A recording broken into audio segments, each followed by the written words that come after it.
So what goes through your mind when you hear the ambassador say that NORAD would have to be altered if this deal doesn't go through?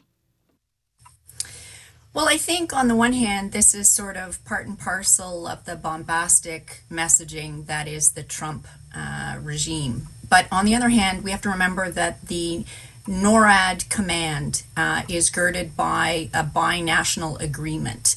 It is not something that can be arbitrarily changed by one party.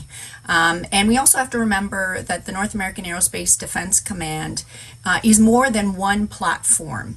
It has a variety of mission sets, and the real emphasis these days is on domain awareness, which is more about Canada's radar systems.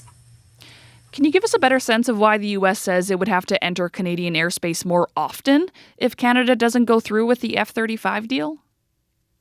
Well, that's a bit of a puzzle because the United States has F-35s, but they also have F-22s. And the last time that a U.S. airframe had to come into Canadian territory, which is allowed under the NORAD agreement, that's the beauty of the agreement, it was for the Chinese balloon incident, and that was an F-22. It was not an F-35.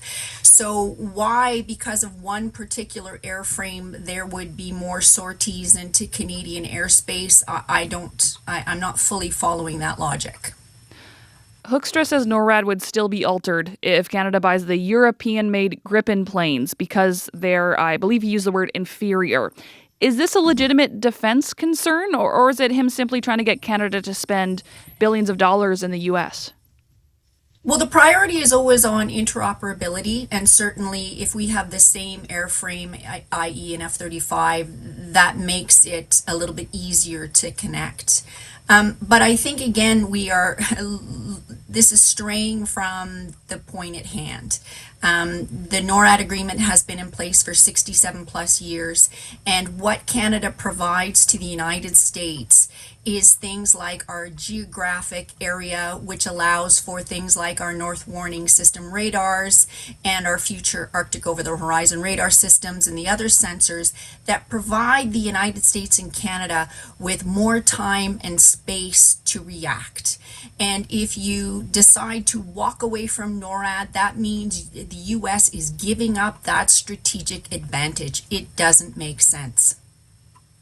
What are you going to be watching for as this story continues and Canada is yet to finalize the purchase of these jets? But what are you looking for? What are you expecting? Well, I mean, the good news is that the NORAD command is working as it should be, and the professionalism of the military, both Canadian and the United States, is staying below the political radar.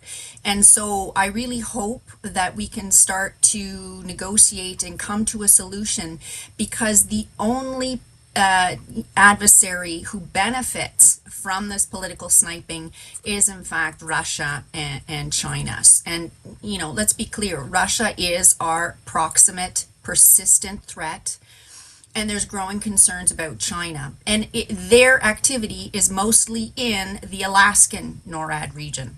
So I would really ask the ambassador to have a good look at the threat map to the United States and then see how important and how strategic Canada is to the joint defense of both Canada and the United States. Andrea, how do you think people at the NORAD Canadian Command Centre here in Winnipeg will be digesting this news? Well, the second in command is a U.S. Brigadier General. He is also Canada's Deputy Joint Forces Air Component Commander. And I think, you know, this is where the professionalism comes in. They have a job to do and they just do it. And, you know, we have to hope that the political sniping doesn't trickle down into their day-to-day lives.